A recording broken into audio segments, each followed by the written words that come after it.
What is this place? It's so rural, it's not even funny. Too rural? I don't think it's that bad. I was born and raised in New York, you know? And you're taking me to this remote place? Calling it remote is definitely an exaggeration. I married you because I thought you were on a fast track to success. I don't know what you did wrong, but getting demoted to such a rural area. It's not a demotion. I've been entrusted with an important role in the company's expansion. No excuses. I don't need a husband who's been banished to the sticks. I want a divorce. 3 years later. Daniel? Ha? Standing there was my ex-wife, Brenda. And next to her, it was Brenda's affair partner, whom I had only seen in photos and videos. My name is Daniel. Right after I started working, I dated a woman. Her name was Brenda. She was a lively woman who spoke her mind clearly. She seemed straightforward and a bit strong-willed. But I admired her for that. Even in a male-dominated environment, she always expressed her opinions firmly. To me, she shone brightly. Our relationship gradually deepened, and before I knew it, we started dating. We were off as sweethearts, and although people whispered behind our backs, "Don't worry about that. Just think of it as jealousy. We haven't done anything wrong, right?" She said that with a big smile, and she still seemed to sparkle somehow. Our relationship lasted for 2 years, and then I successfully proposed and we got married. Then, she brought up something. "I'm thinking of quitting my job." Eh? Are you planning to retire upon marriage? That's right. I don't think this job suits me anymore. I want to work part-time or maybe a casual job and take it easy at home. Honestly, we can manage with just your income, right? I want to quit. What do you think? That's fine. Don't worry about money. I'm on a career track and I think I can get promoted again next year. So, feel free to do what you want. Thanks. I will then. Daniel, you graduated from a great university and you're really good at your job. You're well regarded by your boss. If this continues, you might really climb the ladder quickly. That might be an exaggeration. But, on the inside, I thought so too. Work was fun, and I was genuinely happy when sales increased. There's a saying about finding one's true calling, and I truly believe that my job is just that for me. And so, she quit her job. I was proud of her as everyone celebrated her departure from the company. Half a year later, I was offered a transfer.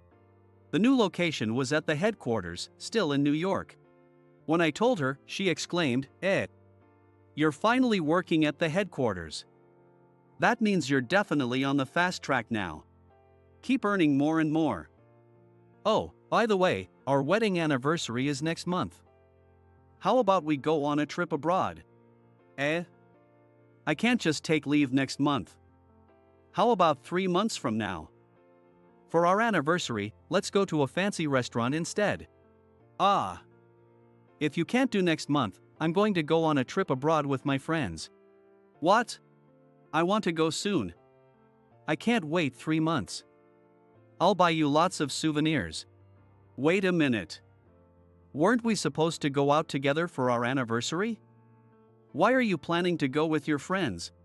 I just thought it would be nice if we could go together on our anniversary. If you can't make it, I'll just go on a trip abroad with my friends. You know. I don't want to say this, but haven't you been a bit reckless with money lately? Ha? It's not like I have spent all our savings, and you're making a decent amount each month, aren't you? Be a little more generous. What happened to working part-time or doing a casual job? You quit the part-time job, and now you're not working at all, right? It's just my salary. So, I'd really prefer you not to waste money. Don't you know what marital assets means? We're married, you know? Your money is mine too. I haven't spent a fortune. And you're making enough each month. Give me a break. If it were for things we both could use, I wouldn't mind so much. But it's all about your brand name bags, clothes, and accessories. And your trips are always with your family or friends, Brenda.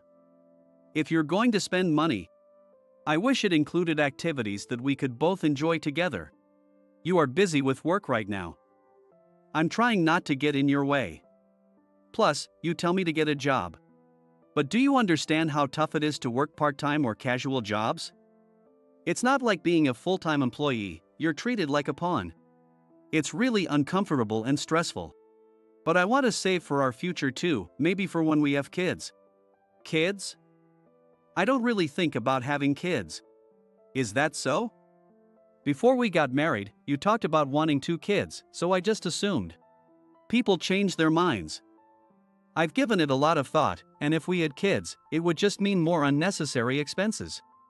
I think it's better if we don't have kids and spend the money on ourselves instead. Anyway, just keep that in mind that I'll be going on that trip abroad with my friends next month. After quitting her job, she seemed to lose the sparkle I had once seen in her. No. Actually, it might have been that she only seemed to sparkle because that's what I wanted to believe. I thought I liked her straightforwardness and openness, but now, even that aspect of her personality was beginning to annoy me. Spending money freely and not working. When it comes to household chores, those are neglected as well. If money must be spent, I'd at least like it to be on outings or shopping trips we could enjoy together. But she goes on shopping sprees by herself, travels with friends, and squanders money. I was growing tired of her behavior. I pretended not to notice these feelings and started my new job at the headquarters. I've been transferred here as of today. My name is Daniel. Pleased to meet you all. I'm your supervisor and mentor, Susan. Feel free to ask me if you have any questions. Thank you. I'm looking forward to working with you. Working at the headquarters, I was even more devoted to my job than before. Boosting sales was enjoyable, and I learned a lot from my colleagues and bosses. Going to work became the highlight of my day, and returning home felt increasingly dreary. The reason was my wife, Brenda. Back from drinking again? It's almost midnight. Any complaints? It doesn't matter if I come home early or late, you're never around anyway. You're married to your job, aren't you? So I just went out for drinks with friends. Got a problem with that? It's not about complaining, but if you keep drinking late into the night so often, it's genuinely worrying. Maybe you should set a limit on how often you go out each week? What? Is this about money again? I'm not talking about money. You're just upset because if I go out drinking, it drains your savings, right? Despite earning a lot, you're so petty. I'm really just worried about you. If you're so worried, why don't you come home earlier? Have you ever thought about how I feel, being alone at home? But you always tell me not to come home early, instead, to work more for promotions, to earn overtime pay. That's why I'm always working late. I want you to earn more money. What you're saying makes no sense. I'm tired now. Let's talk about this some other time. Hey, wait. She had started going out to drink frequently at night. She wasn't like that before. Worried, I tried to come home earlier, but she pushed me to work overtime, to work harder for promotions, and discouraged me from coming home early. I was at a loss, unsure how to deal with her who changed so much. But, by seriously discussing these issues daily, she gradually stopped going out at night. I thought this would bring her back to the way she used to be. That's what I believed. Until that came up. After a year and a half of working at the headquarters, Susan called me. Did you call for me? There's something I need to discuss. Could you come to the conference room with me? Yes, sure. I'd like to hear your opinion. Yes? What about? What would you do if you were transferred again? Actually, I couldn't believe what followed those words. This decision would be significant for me. As I quietly listened to her, I finally spoke up. Well, Then, I went home to discuss it with my wife. Could you sit down? I have something important to discuss. What?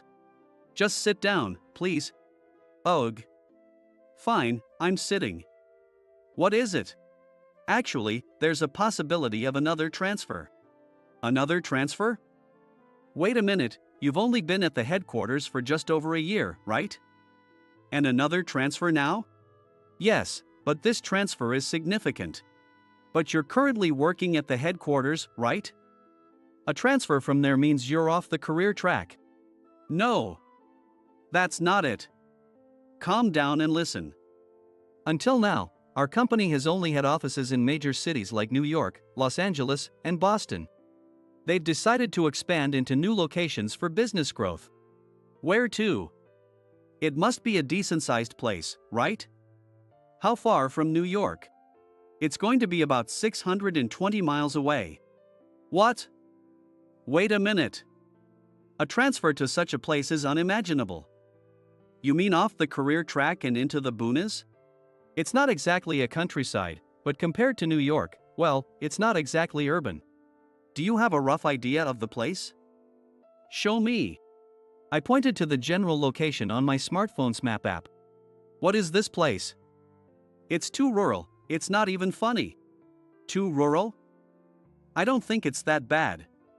Sure, compared to New York, there might not be as many convenience stores or supermarkets. But the countryside has its charms. I was born and raised in New York, you know? You plan to take me to such a remote place. Calling it remote is definitely an exaggeration. Do you even understand why we got married? What are you talking about? I married you because I thought you were on a career track to success in a major company. A secure future, right? That's why I married you. So you didn't marry me because you love me? That makes it sound like you were only after my money. It's not like that, it is that. Given my age, I thought it was about time to get married, and if I was going to marry, I wanted someone younger and on a career track. You weren't bad looking and I believed in a secure future with you, but this is unbelievable. That's my line. When you got the job at headquarters, I was truly happy. I thought my judgment was right. But I don't know what you've done to be sent to the sticks. It's not a demotion. I've been entrusted with an important role in the business expansion. It's not about me making any mistakes. No excuses. I don't need a husband who's been demoted to the sticks. I want a divorce. So be it. Understood. Oh, you're surprisingly reasonable. I had a feeling this conversation might end up this way. Then I brought up another topic. You've been having an affair, haven't you? What? What are you talking about? The way you've been going out at night and frequently traveling raised my suspicions. I had a detective agency look into it. And there are plenty of photos and videos as evidence. It's fine if you want a divorce, but you'll have to pay alimony. What? Was that your last trump card? You thought mentioning alimony would stop me from divorcing you? Too bad. I can pay the alimony. Consider it payoff money. I have all those unnecessary brand items bought with your money, and my boyfriend works for a major company. He can pay the alimony in one lump sum. I see. Just make sure it's paid properly then. How easily humans can change left me more astonished than angry. Apparently, her affair partner worked for a major company and seemed financially secure. She was unapologetic about her affair, flippantly called it payoff money. That marked the end of our marriage. But I had no regrets. Continuing life with a woman who was reckless with money and unfaithful was out of the question. That was an obvious decision. And so, I readily agreed to the transfer. Really? You'll take the offer? Thank you. We'll start making formal arrangements. Oh, I forgot to mention. I'll be going with you to train you thoroughly. Really? I was worried about moving to a place with strangers. It's reassuring to know you'll be there. Top in sales and still worried? Did you manage to talk things through with your wife? We'll handle the housing arrangements. So if you have any specific requests. Actually, about that. I'm getting divorced. I haven't told anyone at the company yet, and I'd appreciate it if you could keep it a secret for now. So, a family-sized home isn't necessary, a singles type will do. Oh, I didn't know. I'm sorry for prying. No need to apologize. I was planning to tell you eventually. I hope this transfer isn't the cause, is it? She looked concerned as she peered at me. I wondered why she seemed so worried. The transfer isn't entirely unrelated, but there were various issues before that. I'm sorry. I never imagined it would lead to this. Why are you apologizing, Susan? When I received this assignment, I recommended you because I believed you would excel in a new environment. But I knew you were married and had a family, so I wanted to discuss it with you first.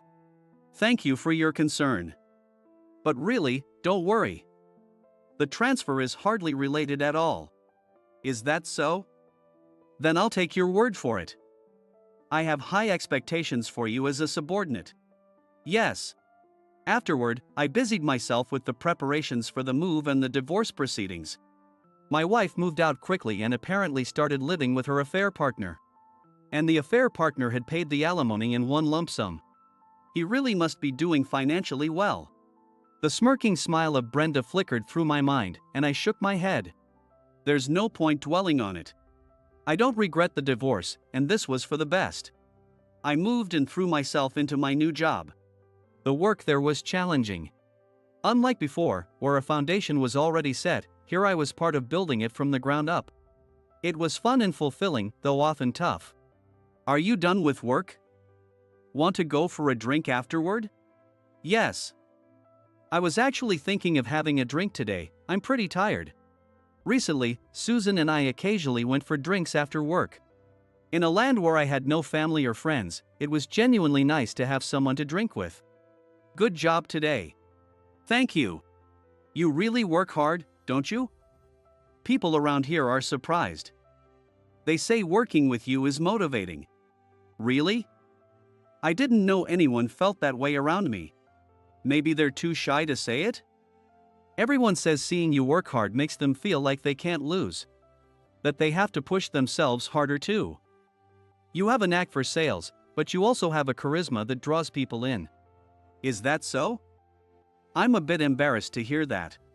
Susan, a work-oriented person, rarely gave direct compliments. Seeing her gentle smile, I felt my heart race. Maybe I've loosened up a bit from the drink? I thought being strict with you would make you grow, so I didn't compliment you much. But I do recognize your abilities. I wouldn't have brought you here otherwise. But I'm sorry if it caused trouble for your family. I've been meaning to tell you, but when I brought up the transfer, she said she couldn't come with me to such a place. I kind of expected it. So the divorce was because of this transfer? That's my fault, then. There were issues before that, like reckless spending and her not coming home until late at night. When I investigated, I found out about the affair. She probably didn't want to leave her affair partner. She even said I was being demoted. And claimed she married me for money. I'm actually grateful. If I had stayed at the headquarters, I would never have realized. That's such a shame. A kind person like you isn't easy to find. Really? She smiled at me. Her cheeks have turned pink from the drink. Embarrassed, I took a sip of my drink.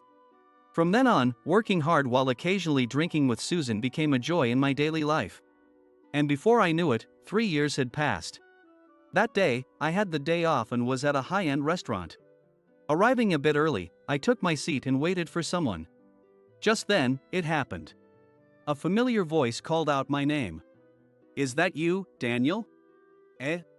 See? I knew it was you. Have you come back to New York? Yeah, I have, I replied.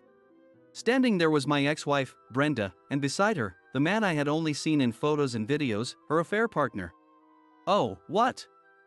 Are you staring because of this? The wedding ring. We managed to get married. While you were working so diligently in the countryside. We tied the knot.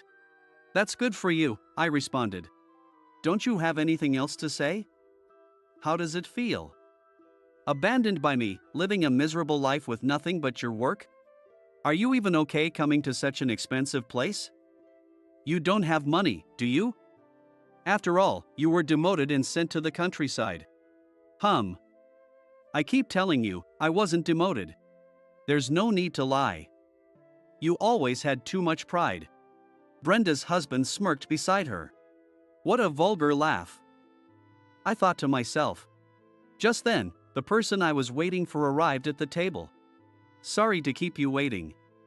Who are these people? Hey, you can date even though you're a poor man? I don't know who you are, but you should probably break up with him. This man was demoted off the fast track and relegated to do menial work in the countryside. You'd be better off leaving him right now. Cut it out, I interjected. With all due respect, breaking up isn't so simple. Because, you see, we are married. We have no intention of divorcing, and frankly, it's none of your business, right? At those words, Brenda's eyes widened in shock. She had proudly shown off her wedding ring, yet she had failed to notice the ring on my left hand. Yes.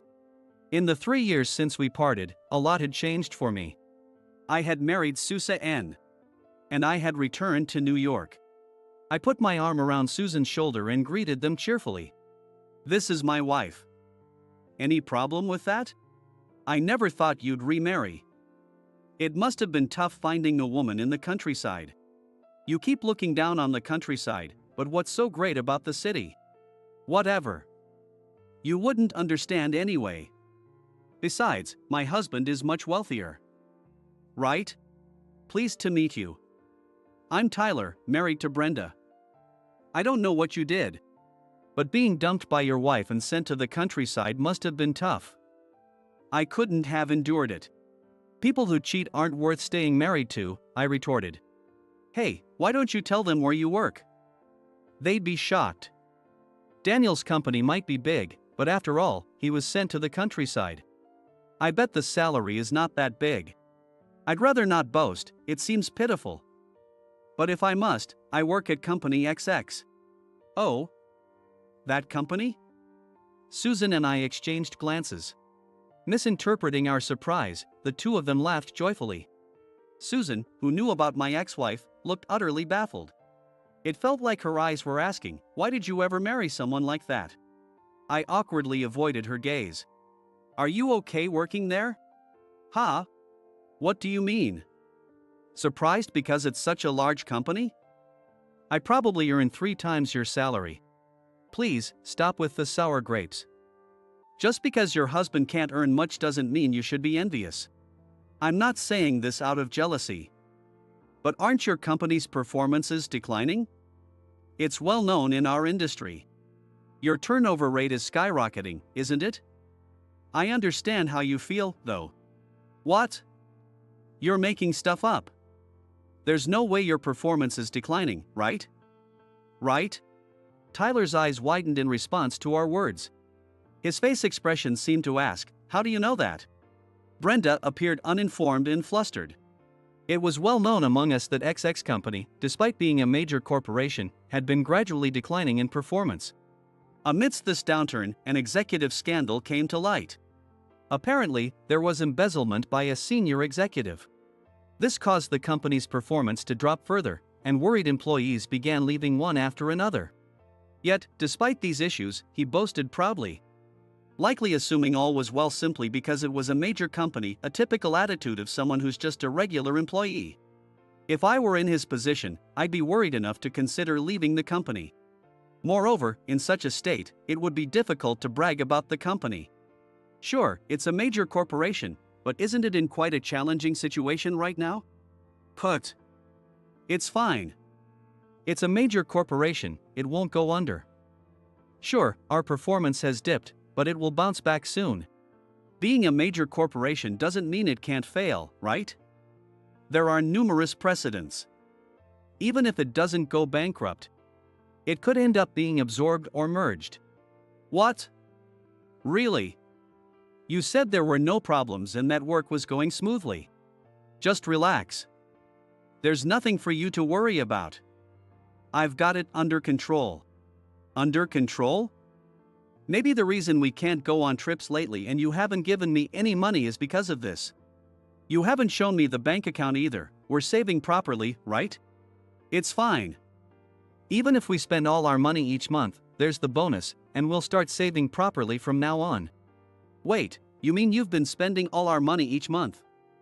What have you been spending on when you earn that much? It's because you keep buying things.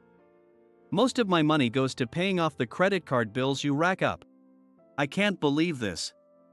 You told me we had plenty of money and that I could spend it. Were you lying? In the middle of their escalating argument, Susan and I sighed quietly. Could you please go outside if you argue? It's really unpleasant to listen to. We came here to enjoy our meal, not to hear this kind of talk. Are you sure you can even afford to pay for this place? Hey, are you sure? My parents are helping out a bit with some money, so it's fine. Are they sending you money? Look, just keep it between yourselves. You're bothering other people here, and it's not fun to dine like that. Plus, if money's tight, maybe you shouldn't be spending it here? Hearing this, Tyler looked down, embarrassed. Brenda bit her lip, glaring at me. Tyler was younger than me and had a somewhat flashy appearance. I don't mean to judge people by their appearances, but he didn't seem like the type who plans and saves money. Such a man, married to Brenda, who was reckless with money. How their money was being managed. It was clear even without asking. Perhaps embarrassed, the two of them quietly left the restaurant soon after. Who would have thought we'd bump into them here? You had a knack for business, but maybe not so much in choosing partners, huh? Susan pouted a bit as she spoke. Since we started dating, I realized she could get quite jealous. Her pouting was endearing, making me smile. Although she seemed a bit upset at my smile, she couldn't help but smile too. 1 month later, I received this phone call. Hey, do you want to go out for a meal sometime? I have something I want to discuss with you. What? What's going on? We're both married now. Why do we need to meet just the two of us? I want to apologize for some things and I need your advice on something. Advice? Let me guess, you want to borrow money? Well, your husband's company is in trouble, right? I figured that out as soon as you contacted me. Yes, that's right. His company is really in a bad state, and he might have to quit soon. So, could you give back the alimony he paid? Give me a break. That's not up for discussion. Of course, I understand your feelings. But I'm not asking for it to be returned to him. I'm thinking about divorcing him. And I was wondering if we could get back together? Please. I realized after seeing you again that I really loved you. I took advantage of your kindness, and I did terrible things. I want another chance. Please. I have absolutely no feelings left for you. I cannot love you anymore, and I certainly won't betray Susan.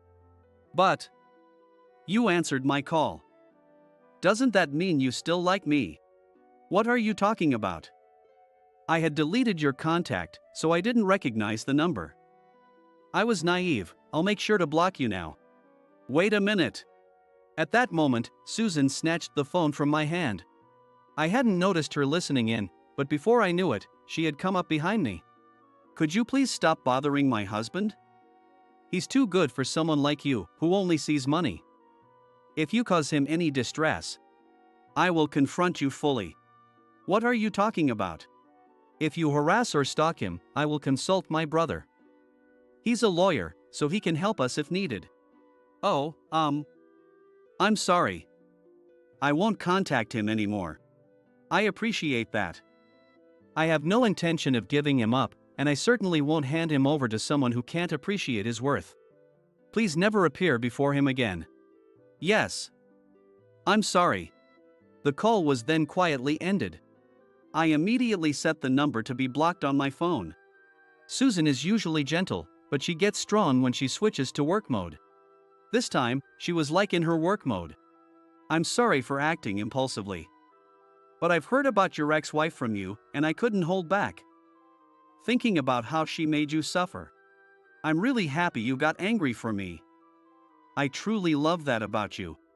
Oh, what are you saying? She had angrily defended me. And she was blushing and embarrassed upon hearing straightforward words of affection. Every aspect of her was dear to me, and I strongly felt that I wanted to live the rest of my life with her. Brenda apparently hasn't divorced Tyler. However, he had to quit his job, and their spending habits hadn't changed. The two of them were now drowning in debt and apparently worked from morning till evening. Their jobs hold no fulfillment. Just working to earn money. For them, it must certainly be a humiliation. I cherish the happiness I have now and am determined to continue walking a wonderful life with Susan.